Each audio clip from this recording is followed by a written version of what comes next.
Ojeki's escape. Ojeki had always been a prodigy. Her sharp intellect and stunning beauty made her stand out among her peers. Promoted twice during her primary and secondary school days, she earned a place at a prestigious university at an age when most of her friends were still navigating their teenage years.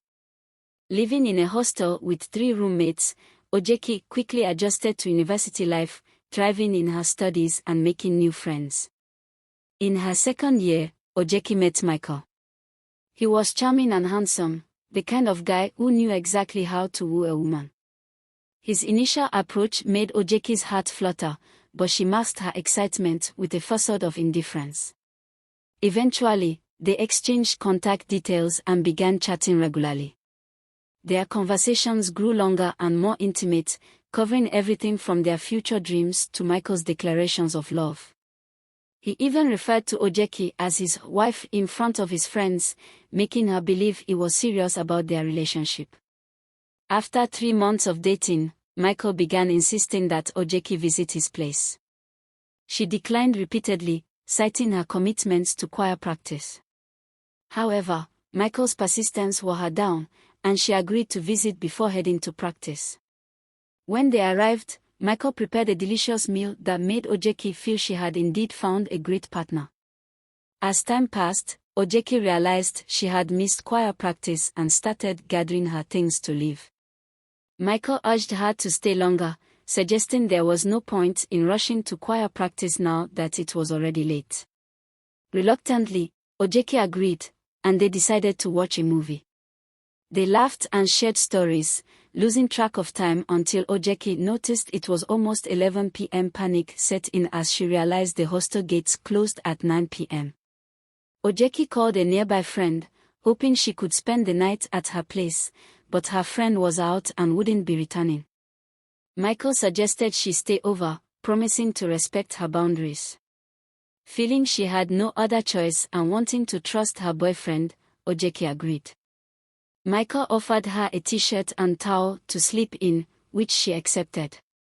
After changing and saying her prayers, Ojeki noticed Michael pretending to be asleep.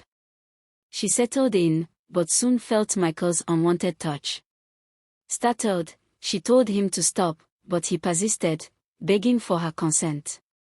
Ojeki's refusals only seemed to embolden him. Revealing his true nature, Michael threatened her, saying he would use force if she didn't comply. He stepped out to urinate, giving Ojeki a brief window to escape. Heart pounding, she bolted from the room, praying she could find help. Her shouts for assistance went unanswered, the other residents either asleep or unwilling to intervene.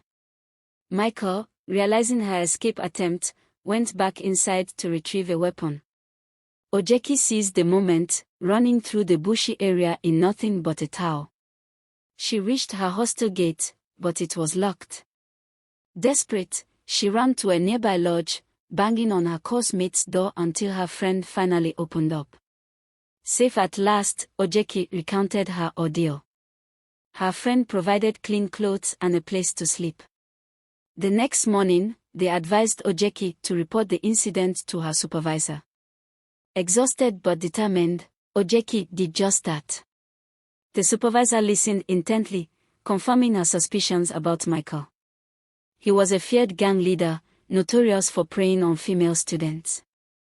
Grateful to have escaped, Ojeki realized how lucky she was. She had narrowly avoided becoming another one of Michael's victims. Her ordeal was a harsh lesson in trust and the hidden dangers lurking behind charming facades. She vowed to focus on her studies and personal growth, leaving behind the traumatic experience but always wary of those who might seek to exploit her trust again. The end. Thanks for watching this video. Don't forget to like, subscribe, comment on this video and also turn on the notification button so you don't miss any of our videos. Thank you and see you next time.